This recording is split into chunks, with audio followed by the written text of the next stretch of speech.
Hey dear student, myself Shankar sir, your chemistry teacher. Welcome to my YouTube channel Study Point SKR. तो dear student, पिछले class में हमने lecture number 4 में class 11th का मैंने पढ़ाया था significance figure and scientific notation.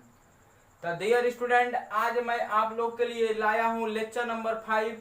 Lecture number 5 पे हम लोग डील करेंगे an and multiply of the significance figure. फिर उसके बाद हम लोग डील करेंगे डायमेंशनल एनालिसिस। उसके बाद कवर करेंगे लॉ ऑफ केमिकल कॉम्बिनेशन। तो डियर स्टूडेंट ध्यान दीजिए, आज मैं आप लोग के लिए बहुत ढेर सारे न्यूमेरिकल भी इस पर कराऊंगा, ठीक है। तो न्यूमेरिकल जो बेस होगा आईआईटी लेवल का होगा, नीट लेवल का होगा और सीबीएसई बोर्ड और आईसीएसई बोर्ड एग्जाम सबके लिए होगा। सभी का मैंने ओवरलैप करके मैंने ये वीडियो आप लोग के लिए तैयार किया है। तो चलिए लेट अस स्टार्ट। आइए समझते हैं add and multiply of the significant figure. Dear student ध्यान दीजिए, सिग्निफिकेंट फिगर तभी बेटर समझ में आएगा जब आप हमारे पहले लेक्चर नंबर 4 देख लें। लेक्चर नंबर 4 देख लेंगे तो ये आप लोग को पूरी तरह से इजी हो जाएगा। चलिए आइए स्टार्ट करते हैं। ध्यान दीजिए, यहाँ पर थी मैं आप लोग को यहाँ पर सबसे पहले बता रहा हूं addition of significant figure. Addition of significant figure. Dear student, addition of significant figure हम बताने जा रहा हूं। देखिए एडिशन ऑफ सिग्निफिकेंट फिगर है क्या, आइए एग्जाम्पल के द्वारा समझते हैं। मान लीजिए 3.87 दे दिया, ठीक है, 1 दे दिया, 2.81 दे दिया और 3.2 दे दिया। तो इसका सिग्निफिकेंट फिगर बनाना है। डियर स्टूडेंट, सबसे पहले इसको करेंगे क्या, ऐड करेंगे, ठीक है। सॉल्यूशन करिए, सबसे पहले इसको ऐड करेंगे 3.871, क्लियर,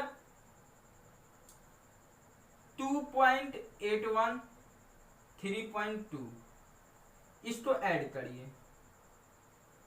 1 था 1, 7 1 8, 8 is 16 और 2 18, 3 2 5, 5 3 8, 8 1 9 आ गया। ये तो जनरल फॉर्म है, ये क्या है, जनरल फॉर्म। चलिए इसका सिग्निफिकेंट फिगर क्या होगा समझिए।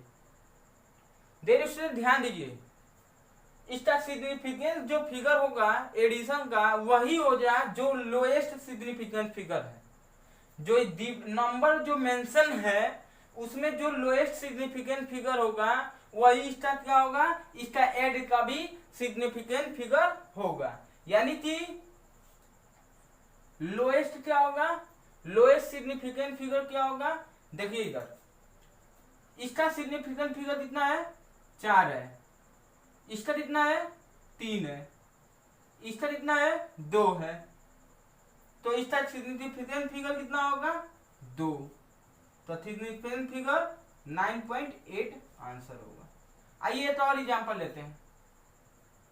एक और एग्जांपल देखिए, 38.7, 6.98 और 28.97। तो ऐड करते इसका सिग्निफिकेंट फिगर बताइए। तो सिग्निफिकेंट फिगर के रूप में इसको हमको बताना है, ठीक है डियर स्टूडेंट। गाइस समझ में आ रहा है, देखिए इधर 38.7, 68.98, 28.97। ऐड करिए 8 7 15, 9 9 18, 18 और 7 कितना होता है 25 और कैरी 1 26, 8 3 है 24 और कैरी 2 26, 3 6 9 और 9 2 11 और 12 13। देयर स्टूडेंट यहाँ पर ध्यान दीजिए कि इसका सिग्निफिकेंट फिगर कितना है 3 है, इसका सिग्निफिकेंट फिगर क्या है 4 है, इसका 4 है। तो इसका आंसर क्या होगा, इसका आंसर जो होगा as addition of this number, ठीक है, इसका जो एडिशन होगा in term of significant figure 136, ये आपका आंसर होगा। चलिए समझ में आया। आइए हम 2-3 होमवर्क देता हूं।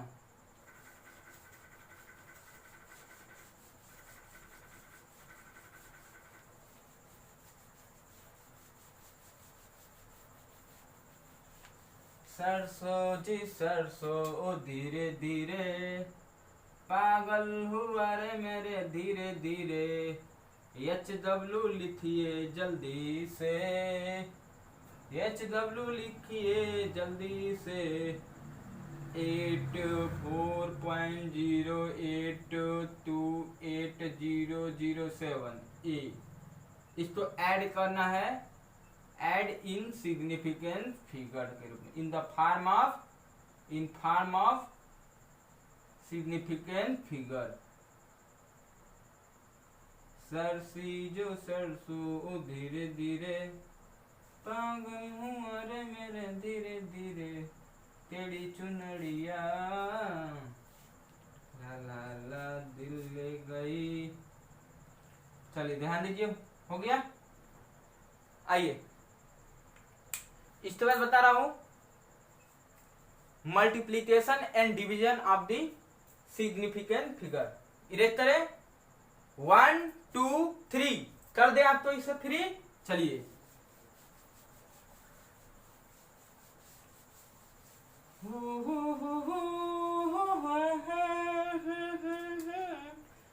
आइए multiplication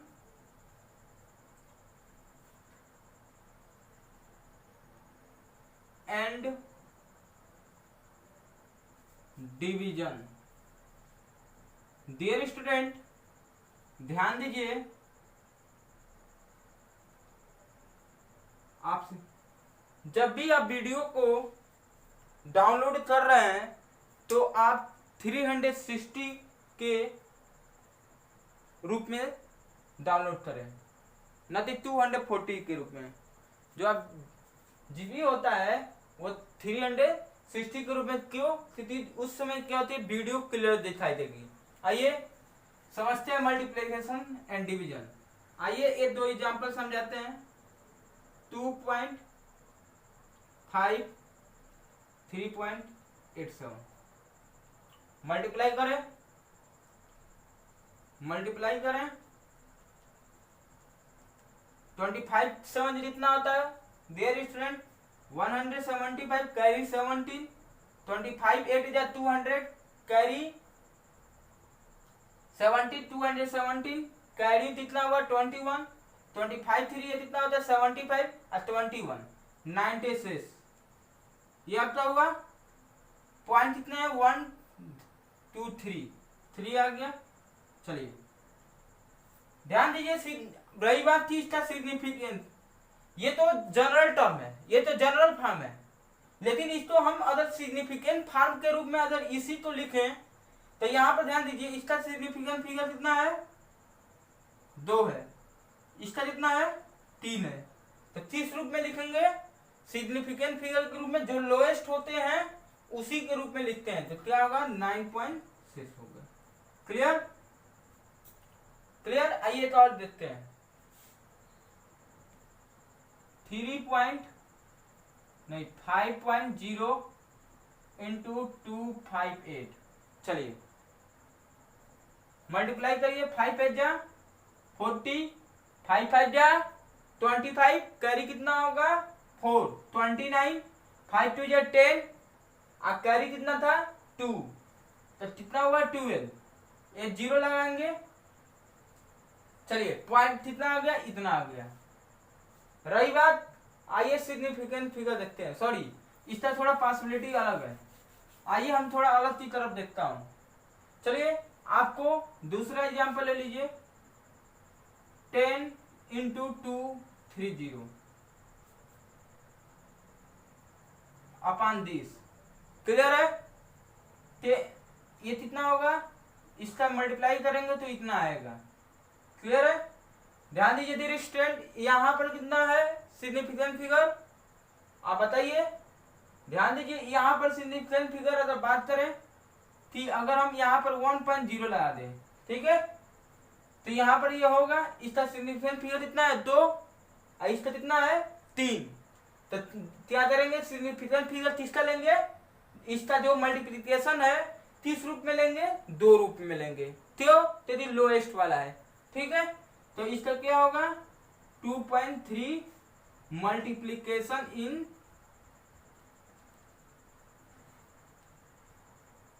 form of significant figure, क्या होगा 2.3। ठीक है, चलिए जल्दी से लिख डालिए।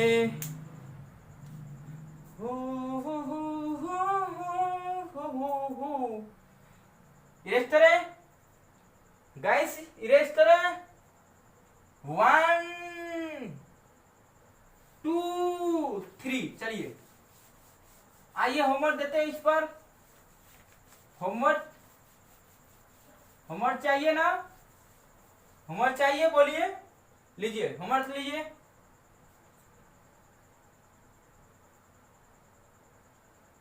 Three 3.87 5.72 2.8 2.7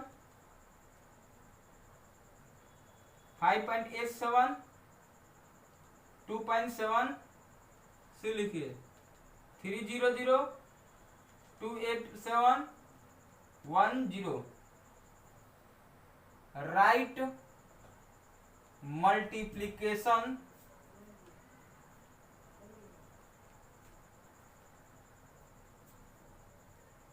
in term of significant figure. Guys note करिए, आइए और नोट करिए, लिखिए।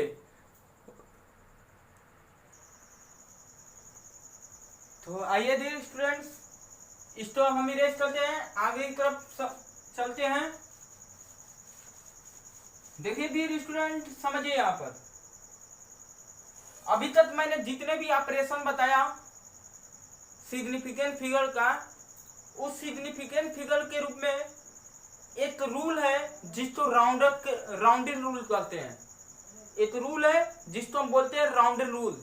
उस राउंडेड रूल तो हम आपको समझा रहा हूं। Rounded rule of significant figure. ध्यान दीजिए सिग्निफिकेंट फिगर का राउंडेड रूल क्या है, पहले समझिएगा। देखिए यहां पे लिखा हूं, if right most digit to be removed, right most digit to be removed, दो कंडीशन है, A is more than 5 then preceding number में +1 ऐड करते हैं, is less than 5 then preceding number में नो चेंज होता है। आइए एग्जाम्पल के द्वारा आपको हम समझाते हैं। फॉर एग्जाम्पल के रूप में आप ध्यान दीजिए। फॉर एग्जाम्पल, जैसे मान लीजिए कि आपको कोई सिग्निफिकेंट फिगर दिया है 1.876 दिया है। ध्यान दीजिए कि जो लास्ट डिजिट है वो क्या मोर देन 5 है, तो इसके प्रीसीडिंग नंबर क्या है 7 है, इसके प्रीसीडिंग नंबर में 1 ऐड हो जाएगा, 1 ऐड हो जाएगा, तो आप क्या आ रहा है 1.7, इसमें क्या होगा 8 हो जाएगा। क्लियर। इसके प्रीसीडिंग नंबर में क्या होगा 1 ऐड हो गया, ये आपका आ गया। क्लियर। ध्यान दीजिए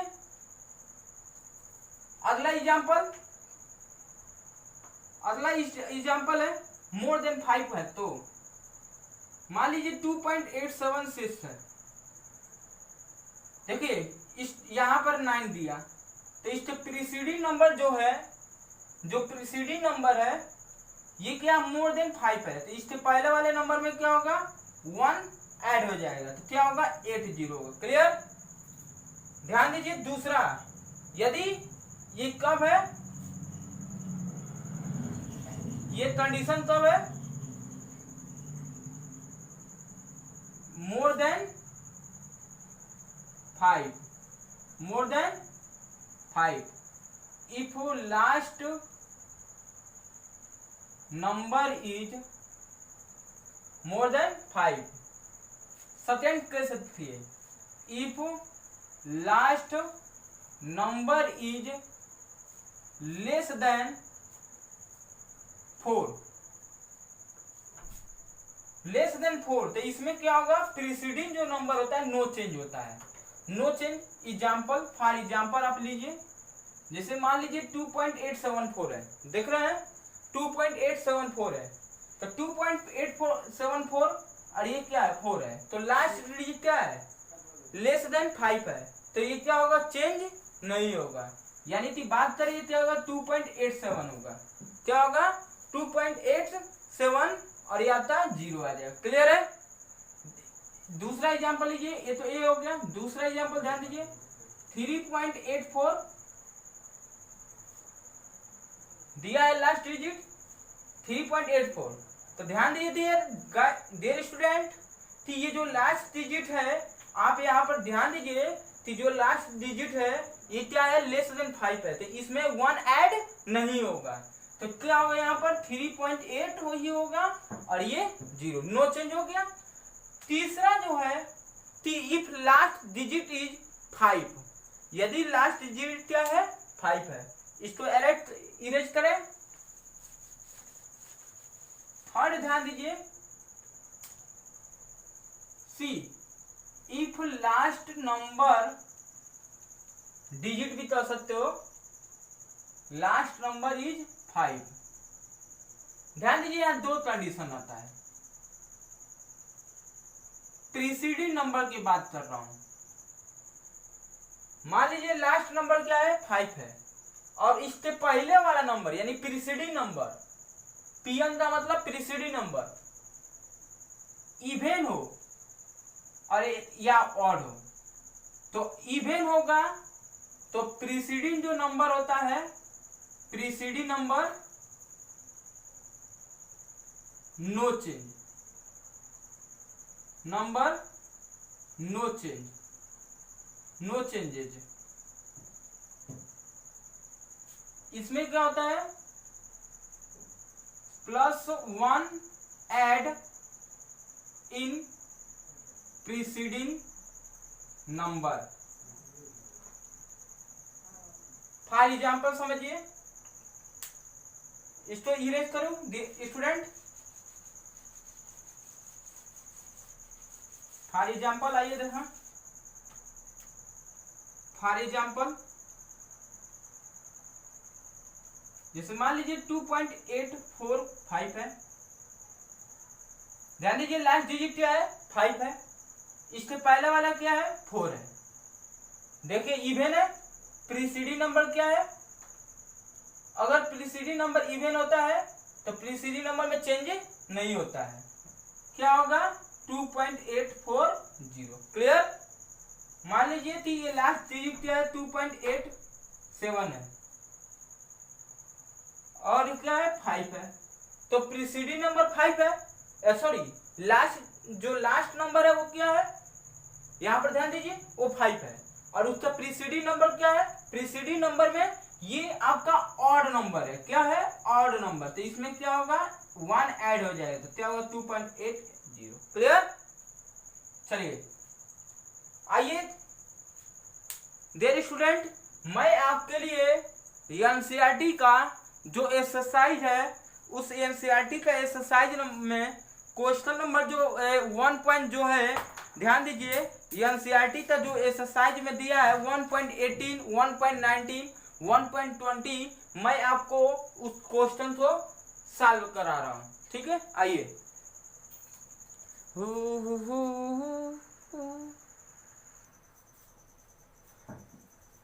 आइए मैं आपके लिए यहाँ पर एक्सरसाइज का क्वेश्चन लाया हूं 1.18, 1.19, 1.20। ध्यान दीजिए, मैंने बताया था ना कि मैं जितने भी एक्सरसाइज होगा मैं पूरे डिटेल स्टडी कराऊंगा और मैं पूरे सॉल्यूशन जितना पॉसिबल होगा अधिक से अधिक आपके लिए प्रॉब्लम मैं सॉल्यूशन कराऊंगा। तो आइए यहाँ पर express in the following in scientific notation, scientific notation के रूप में इसको एक्सप्रेस करना है। साइंटिफिक नोटेशन कहता क्या है? साइंटिफिक नोटेशन ये कहता है कि कोई मेजरमेंट हो और उस मेजरमेंट में जो लार्ज वैल्यू होता है उसको लिखा जाता है n इंटू 10 पावर n के रूप में, जहां पर n क्या होता है आफ्टर। ध्यान दीजिए, n जो होता है इस रूप में होता है। मान लीजिए कोई नंबर है तो 1 अंक के बाद क्या आना चाहिए? डेसिमल होना चाहिए और उसके बाद पावर होना चाहिए। आइए समझते हैं। देखिए ये डेसिमल कहाँ आना चाहिए? 1 अंक के बाद, यानी कि इसके बाद। तो इसके बाद आएगा तो क्या होगा? 1 2 3। तो आप कर क्या सकते हैं? आइए एक साल करके बता रहा हूं। 10 के पावर 3 से मल्टीप्लाई कर दीजिए, 10 के पावर 3 से डिवाइड कर दीजिए। तो मल्टीप्लाई किया हो तो ये 3 इधर आएगा तो होगा 4.8 अपॉन 10 के पावर 3, यानी कि हुआ 4.8 इंटू 10 के पावर -3। एक दीजिए, ध्यान दीजिए, कंक्लूजन यहाँ पर ये है कि जब डेसिमल लेफ्ट टू राइट जाता है तो माइनस में जाता है और डेसिमल राइट टू लेफ्ट आता है तो ये क्या होता है? पॉजिटिव हो जाता है। यहाँ पर ध्यान दीजिए, डेसिमल क्या है? 23.4। तो यहाँ पर क्या होगा कि ये 1 digit left right to left आ रहा है तो होगा ये, यहाँ पर ध्यान दीजिए, ये पॉइंट नहीं है, सॉरी ये पॉइंट नहीं है, तो ये क्या होगा? यहाँ पर पॉइंट लगेगा हुआ है, लगा हुआ है। तो 1 2 3 4 5, ये क्या होगा? 2.3 इंटू 10 पावर 5। 1 2 3 4 8.008 into 10 power 4। ये क्या होगा? 1 2 5.0 इंटू 10 पावर 2। ये क्या होगा? ये तो सिमिलर ही है, तो क्या होगा? 6.0 1 टू 10 पावर, इसको 0 ले सकते हैं। तो n इंटू n के पावर आप n के रूप में मैंने बता दिया। आइए कह रहा है how many significant figure are present in the following. तो मैंने बताया था सिग्निफिकेंट फिगर, पूरा रूल मैंने लेक्चर नंबर 4 में मैंने पूरा बताया था। आप जाएंगे, आप सर्च करेंगे, ठीक, लेक्चर नंबर 4, ठीक है, लेक्चर नंबर 4 होगा सिग्निफिकेंट फिगर, ठीक है। आप डालेंगे स्टडी पॉइंट STR तो आपके सामने आ जाएगा, ठीक है। आइए यहाँ पर ध्यान दीजिए, मैं डिस्क्रिप्शन बाद में लिंक भी इसका दे दूंगा। तो आइए यहाँ पर कितना है? 1 2, ठीक है। ध्यान दीजिए यहाँ पर 2 होगा, क्लियर है? तो 2 होगा। ध्यान दीजिए कि अगर डेसिमल के बाद, डेसिमल के तुरंत बाद क्या आता है? ध्यान दीजिए 0 आता है और उसके बाद क्या आता है? नंबर आता है, 9 0 डिजिट आता है, तो वो क्या होता है? 0 वाला जो होता है वो सिग्निफिकेंट फिगर में काउंट नहीं होता है। ये मैंने पहले ही बता चुका है। इसमें क्या होगा? 3 होगा। क्योंकि ये क्या, ये 0 क्यों काउंट होगा है? क्योंकि ये जो 0 इन्वॉल्व है 2 9 0 डिजिट के बीच में है। ये कितना होगा? सिमिलर है, ये आपका होगा 4 होगा। आइए ये कितना होता है? 1 2 3, याद रखिएगा। ठीक, अगर 9 0 डिजिट के बाद 0 जब आता है तो वो काउंट नहीं होता सिग्निफिकेंट फिगर में। और ध्यान दीजिए, लेकिन डेसिमल के बाद 0 आता है वो आपका काउंट होगा। तो यहाँ पर कितना होगा? 4 होगा सिग्निफिकेंट फिगर। यहाँ पर 1 2 3 4 5। तो ये हमने आपको बताया सिग्निफिकेंट फिगर। 1.20 का है round off the following up to 3 significant figure. मतलब ये बता रहा है कि राउंडिंग जो मैंने रूल बताया वो क्या कर रहा है? Up to 3, maximum 3 significant figure बताना है। ध्यान दीजिए, तो राउंडिंग रूल क्या बताया? राउंडिंग रूल अभी मैंने बताया, ध्यान दीजिए। 1 2 3, इसके पहले वाला क्या है? लेस देन 4 है, सॉरी लेस देन 5 है, तो इसमें क्या होगा, नो चेंज होगा। नो चेंज मतलब कोई भी ऐड नहीं होगा। क्या होगा 34.2, ये आंसर आएगा। आइए यहां पर ध्यान दीजिए 1 2 3 4, 4 आया, ध्यान दीजिए 4 आया, तो इसमें क्या होगा, ये भी क्या लेस देन 5 है, तो ये भी चेंज ही नहीं होगा। तो 10.4 यहाँ पर 0 चांस लगा सकते हैं।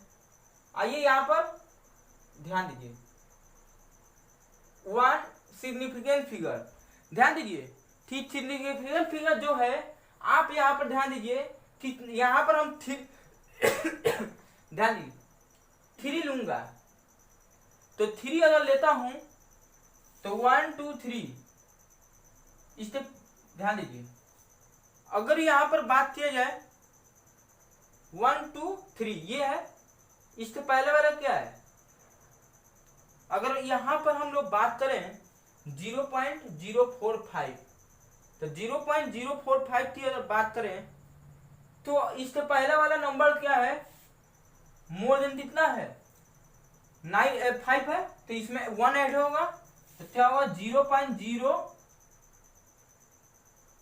ठीक है 4 5 की जगह क्या होगा 6 हो जाएगा।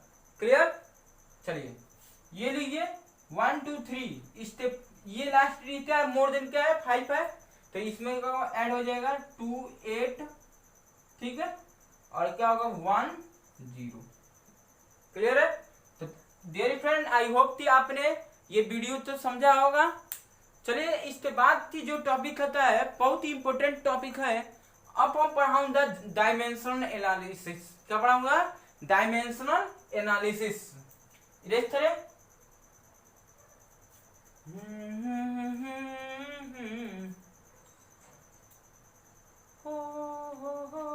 ला ला ला ला ला ला ला ला ला ला ला ला,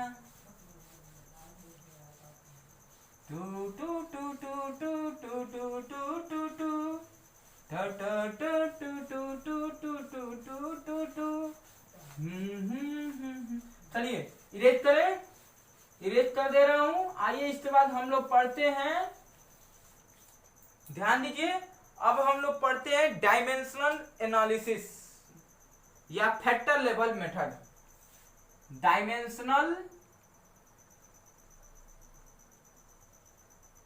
एनालिसिस और फैक्टर लेवल, क्या बोलते हैं, factor level method, level method या एक और नाम है। ध्यान दीजिए ये बहुत इंपॉर्टेंट टॉपिक है, ठीक है। तीसरा जो यह नाम बोलेंगे यूनिट फैक्टर मेथड। आइए समझते हैं है क्या, यूनिट फैक्टर मेथड है क्या। ध्यान दीजिए कि जानते हैं, यहां पर समझिए कि हमको यूनिट को जब हम कोई मेजरमेंट करते हैं तो मेजरमेंट में क्या होती है कि यूनिट तो चेंज करना पड़ता है वन सिस्टम से दूसरे सिस्टम के द्वारा। तो जो प्रोसेस का यूज करते हैं उसी प्रोसेस को क्या करते हैं, डायमेंशनल एनालिसिस या फैक्टर लेवल मेथड या यूनिट फैक्टर मेथड कहते हैं। ध्यान दीजिए कि after while calculating we need to convert unit from one system to another system.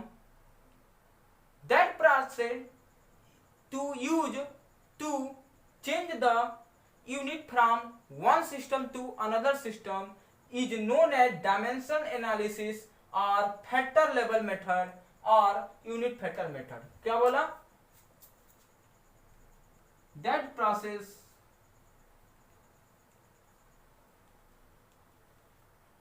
is used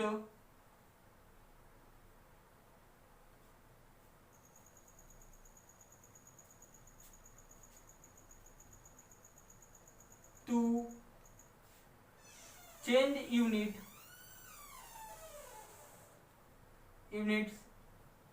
from one system to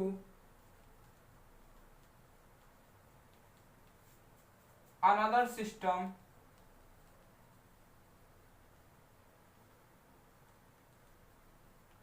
during the calculation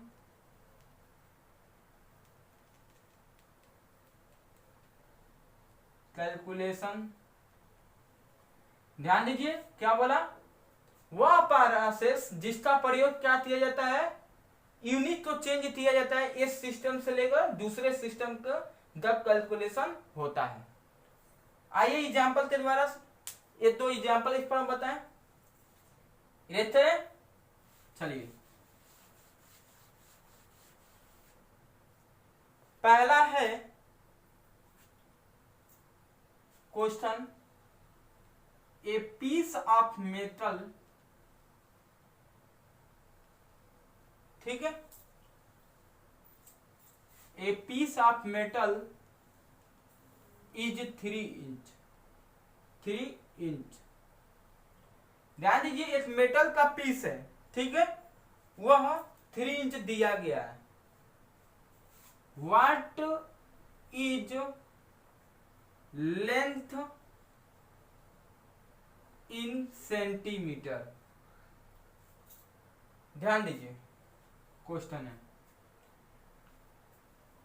यहां पर समझिए कि एक मेटल्स है, कोई रॉड होगा चाहे कुछ भी होगा, एक मेटल का पीस है जिसकी क्या है लेंथ दिया है 3 इंच दिया है। तो कह रहा है वो जो लेंथ दिया है वह सेंटीमीटर में कितना होगा। ध्यान दीजिए इसको इंच से सेंटीमीटर में कन्वर्ट करने के लिए जो प्रोसेस का यूज करते हैं उसी को क्या बोलते हैं, डायमेंशनल एनालिसिस या फैक्टर लेवल मेथड या यूनिट फैक्टर मेथड कहते हैं। आइए संग करते हैं। आप जानते हैं कि 1 इंच बराबर होता है 2.54 सेंटीमीटर होता है, तो 3 इंच बराबर क्या होगा 2.54 इंटू 3 सेंटीमीटर। 3 4 जा 12, 3 5 जा 15, 1 16, 3 2 जा 6 1 2, इतना सेंटीमीटर आंसर होगा। तो ये आपको क्या है, इस पर एक बेसिक ये छोटा सा एक टर्म था, हमने एग्जांपल बताया, ठीक है, नोट करिए। Two to to to two note करिए, इरेज करें, नोट करिए। आइए डियर फ्रेंड, नेक्स्ट टॉपिक है law of the chemical combination. इसमें हमको ये पढ़ना है कि जितने भी केमिकल रिएक्शन होते हैं और जितने भी केमिकल रिएक्शन में जो कंपाउंड का फॉर्मेशन होता है उसमें एलिमेंट कैसे जुड़ते हैं उसके कुछ निश्चित नियम होते हैं, उसी नियम के बारे में हम लोग पढ़ेंगे। तो ध्यान दीजिए जो केमिकल रिएक्शन होता है वो 5 नियम पर आधारित है। तो पहला नियम है लॉ ऑफ कंजर्वेशन ऑफ मास, दूसरा है law of definite proportion by mass, ले सकते हैं बाय वेट भी ले सकते हैं, बाय वेट, या तीसरा है law of the multiple proportion, चौथा है दे लूसेस law of the gaseous volume, और फिफ्थ है अवोगाड्रो लॉ। आज के इस लेक्चर में हम लोग कवर करेंगे law of conservation of mass, law of definite proportion by weight, और इस पर हम न्यूमेरिकल भी बताएंगे। तो आइए हम लोग समझते हैं ये 2 लॉ क्या है और इस पर कुछ न्यूमेरिकल भी हम लोग करते हैं। ध्यान दीजिए डियर स्टूडेंट कि लॉ ऑफ जो केमिकल कॉम्बिनेशन है, पहला है law of conservation of mass. Dear student ध्यान दीजिए, वीडियो तो पॉज करके नोट्स जरूर बने, ठीक है। चलिए, तो लॉ ऑफ कंजर्वेशन ऑफ मास है क्या, पहले समझिए। 1789 में एंटोनी लेबोजियर ने जब एक्सपेरिमेंट किया केमिकल रिएक्शन जो कंबशन के बेस पर है, ठीक है, ध्यान दीजिए 1789 में एंटोनी लवेसियर ने जब केमिकल रिएक्शन जो किस पर बेसिस होता है, कंबशन पर बेसिस होता है, उस पर रिएक्शन किया, तो उसने ये बताया कि जो मैटर होते हैं उसको न तो डिस्ट्रॉय कर सकते हैं और न ही क्रिएट कर सकते हैं। इन्होंने क्या बताया, इन 1789 it states that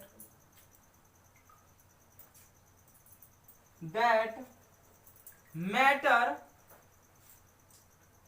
ध्यान दीजिए क्या बताया कि मैटर, उन्होंने ये बताया कि मैटर जो है कैन नाइदर क्या होता है, न तो बी क्रिएटेड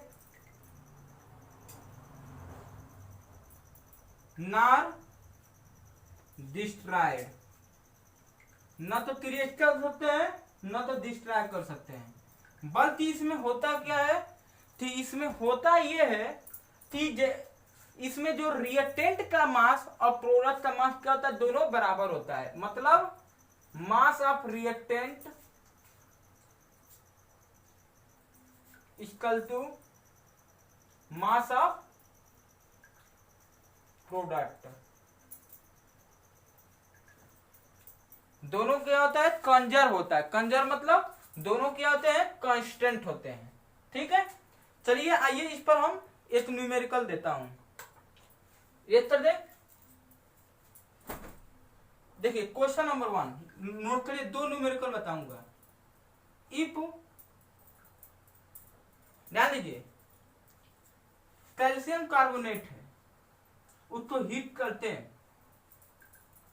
कैल्शियम ऑक्साइड और CO2 देता है, देखा है।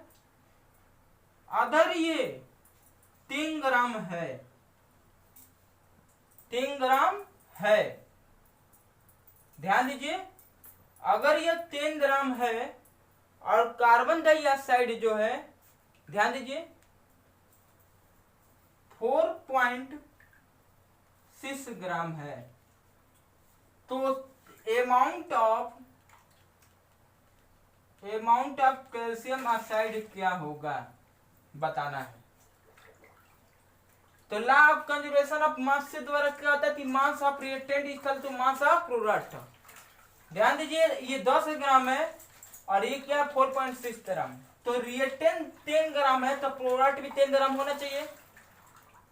यानी अमाउंट ऑफ कैल्शियम ऑक्साइड और अमाउंट ऑफ कार्बन डाइऑक्साइड क्या होता है, दोनों जोड़ने पर कितना आना चाहिए, 10 ग्राम आना चाहिए। तो अगर बात करें कि अमाउंट ऑफ क्या होगा, कैल्शियम जो ऑक्साइड है कितना होगा, 10 माइनस कितना 4.6, 10 में से कितना दिया 4, 9 में से 4 गया 5, यानी कितना आया 5.4 ग्राम, इतना ये हुआ। ठीक है देर स्टूडेंट, आइए तो बहुत ही दूसरा एग्जांपल के द्वारा समझते हैं।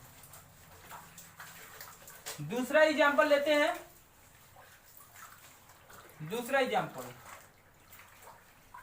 एग्जांपल थोड़ा हटकर है, CH4 है, इसको जलाएंगे क्या बनेगा, CO2 बनेगा, H2O बनता है और हीट एनर्जी और प्लस क्या आता है, लाइट एनर्जी आता है। जब इसको बर्निंग करते हैं तो आता है हीट एनर्जी, बैलेंस कर लें, कार्बन 8 हाइड्रोजन 4, यह कितने हैं, हाइड्रोजन 2 से मल्टीप्लाई कर दें, ऑक्सीजन कितने हैं 2 और ऑक्सीजन कितने हैं 2, तो 2 से मल्टीप्लाई कर दिए। आइए देखते हैं क्या यह फॉलो करता है law of conservation of by mass. आइए कार्बन कितने हैं 4, तो 4 और इंटू 12 इंटू 4 कितना हुआ 16 ग्राम। यहां पर ध्यान दीजिए ऑक्सीजन कितने हैं 4 है, तो ऑक्सीजन कितना हुआ 4 है, तो जानते हैं कि ऑक्सीजन क्या है, कि ऑक्सीजन का 1 एटम में 16 ग्राम होते हैं, तो 4 है तो 64 ग्राम होगा, कितना होगा 64 ग्राम। क्लियर है, आइए जोड़ेंगे कितना आएगा 64 और 16 कितना आएगा आपका 80 ग्राम, कितना आएगा 80 ग्राम। क्लियर। चलिए आइए इसको देखते हैं। 12 32 32 12 कितना हुआ 44 ग्राम। क्लियर। हाइड्रोजन था 2, ऑक्सीजन था 16, 18 टू 36 ऐड करेंगे कितना आएगा 80 ग्राम। तो देखिए डियर स्टूडेंट दोनों क्या हो रहा है बराबर हो रहा है। चलिए आइए 2-3 क्वेश्चन दे रहा हूं, आप घर से करते लाइएगा।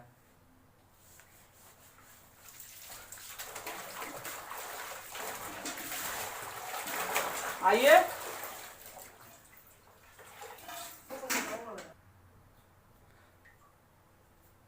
डियर स्टूडेंट ये आपके लिए मैंने EHW दिया है, ये आपके लिए क्या है कुछ क्वेश्चन है, इस पर आपको बताना है कि it follow the law of conservation of मास।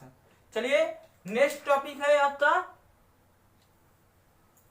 ऐसी बानी बोलिए मन का आपा खोए और अंको शीतल करे आप शीतल होए।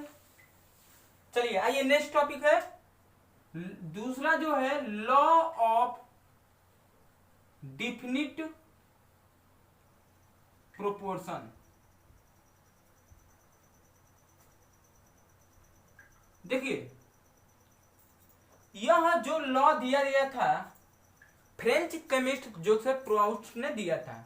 उन्होंने ये बताया कि जो कंपाउंड होते एक कंपाउंड होते हैं और उस कंपाउंड में जो जो एलिमेंट क्या होते हैं मिले होते हैं, उस कंपाउंड में जो जो एलिमेंट मिले होते हैं उन एलिमेंट का जो मास होता है वो क्या होता है वह एक तो सेम प्रोपोर्शन में होता है, यानी कि सेम फिक्स रेशियो में होता है। आइए देखते हैं डिफिनाइट प्रोपोर्शन का मतलब कि जैसे मान लीजिए इन्होंने दिखा दी इस लॉ को किसने दिया था फ्रेंच केमिस्ट जोसेफ प्रोउस्ट ने दिया था। क्या बताते हैं he state that a compound contain a exactly same proportion of element by weight। क्या है कि उन्होंने ये बताया कि ये जो कंपाउंड होते हैं उनका और उसमें जो एलिमेंट पाया जाता है उन एलिमेंट का जो वेट होता है यानी मास होता है वो क्या होता है फिक्स रेशियो में होता है, यानी क्या होता है डिफिनिट प्रोपोर्शन में होता है। डिफिनिट मतलब सर्टेन। आइए ध्यान देते हैं एग्जांपल H2O है, फॉर एग्जांपल H2O को ले रहे हैं। H2O देखिए ध्यान दीजिए H2O जो है इसका कितना होता है 32 ग्राम, सॉरी 16 ग्राम। हाइड्रोजन कितना होता है 1 ग्राम और ये 1 ग्राम, तो ये क्या होगा 2 ग्राम और ये 16 ग्राम, यानी कि इसका जो रेशियो होगा वह हरदम क्या होगा 1:8 में होगा। यानी कि अगर ये 2 और ये 16 हो रहा है या ये आपका क्या होगा 4 होगा तो ये क्या होगा 32, अगर ये 8 होगा तो ये कितना होगा 64, यानी कि 1:8 में होगा। ध्यान दीजिए एक कंपाउंड है H2O, इसमें जो एलिमेंट है, एलिमेंट कौन है ऑक्सीजन हाइड्रोजन, उसका जो मास है वो क्या होगा फिक्स रेशियो में होगा। एक और एग्जांपल ले लीजिए NH3, नाइट्रोजन कितना होता है 14 होता है और हाइड्रोजन कितना है 3, हमेशा क्या होगा 14:3 में होगा। इंक्रीज भी होगा जो इसका मास इसी रेशियो में होगा। जैसे मान लीजिए अगर बात करें 42 या 28 तो क्या होगा 6 कटेगा तो पुनः ये आ जाएगा, ठीक है। मान लीजिए 42 रेशियो आपका क्या हो गया, ध्यान दीजिए यहां पर समझिए कि अगर बात करें यहाँ पर सॉरी 4 होगा, ठीक है, तो यहाँ पर 6 होगा। तो ये कैंसिल जब ये क्या होगा कि जब हम इसको काटेंगे तो ये क्या होगा, इसी रेशियो में होगा। तो डियर स्टूडेंट, आई होप कि आप लोगों ने मैंने जितना पढ़ाया आप लोग अच्छी तरह से समझ में आया होगा। डियर स्टूडेंट, आप समझिए कि अगर ये जो वीडियो बन पा रहा है तो ये आपकी ही वजह से है। ये चैनल आप ही का है, ये चैनल आपके सपोर्ट से, आपसे जितना सपोर्ट करेंगे उसी के माध्यम से ये चैनल चलेगा। ठीक है डियर स्टूडेंट, समझिए कि इस वीडियो को लाइक करिए, शेयर करिए, सब्सक्राइब करिए, ताकि मैं अच्छे से अच्छे क्या हो सके वीडियो को क्या कर सकते बना सके। Thanks for watching my YouTube channel.